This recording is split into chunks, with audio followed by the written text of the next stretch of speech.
So good morning everybody. Today we are going to discuss about scale control of AC motor drives, and when we are to discuss scale control of AC motor drives, we will start with induction motor drives. So what should we discuss about it? First we have to brush up the construction and working of induction motor drives. So let's go ahead.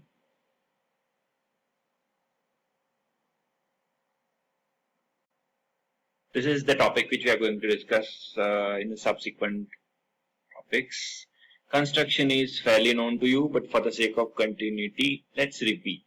Induction motor is having two main parts known as stator and rotor. Stator is stationary, rotor is rotating.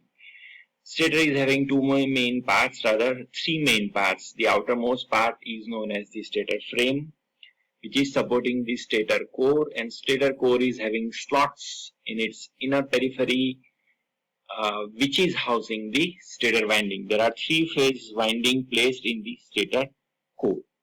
So that is all about the stator part which you are supposed to remember. The rotor is having the center element known as a shaft on which rotor core is mounted, and rotor core is having slots on outer periphery in which rotor conductors are placed.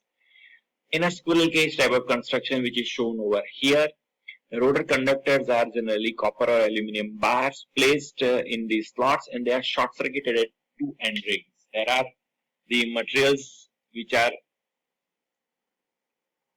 mounted over here known as fan for cooling purpose. So how the induction motor works? Induction motor working is fairly simple. You have a three-phase winding placed in stator, and they are placed 120 degree electrically apart.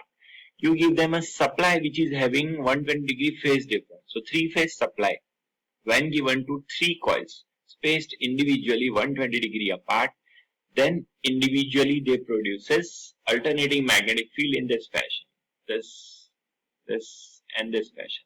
And at any instant, if you find out the resultant, which you can see over here in this fashion, and this resultant is of constant magnitude. This is 1.5 times the maximum strength of the magnetic field produced by one coil, and it is continuously rotating or changing its position with respect to time, which is given by the synchronous speed 120 into frequency divided by number of poles. So in short, three-phase supply when given to stator coils, it produces rotating magnetic field. The magnetic field is rotating, but conductors of rotor are not. Rotor conductors are having the EMF induced because of the relative motion. So this EMF induced results into current because the conductors are short-circuited at two end rings, right? So once again, as there is current carrying conductor placed in magnetic field, it experiences the force. And what is the direction? As per Lenz's law, the direction of force or direction of rotation of rotor is in such a fashion that it tries to reduce or eliminate the variation which has caused it. What variation?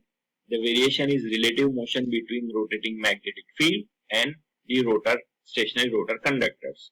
So in this fashion, rotor starts rotating, and we can see that rotor always runs at a speed known as rotor speed, slightly less than the synchronous speed, and this difference is technically denoted as a slip. Percentage slip is 100 into ns minus n divided by ns. Ns is, as you already know, synchronous speed.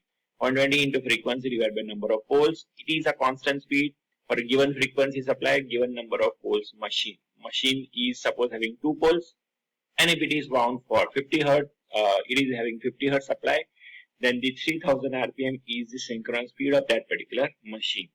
For a good induction motor, the rated slip is generally 2 to 5%.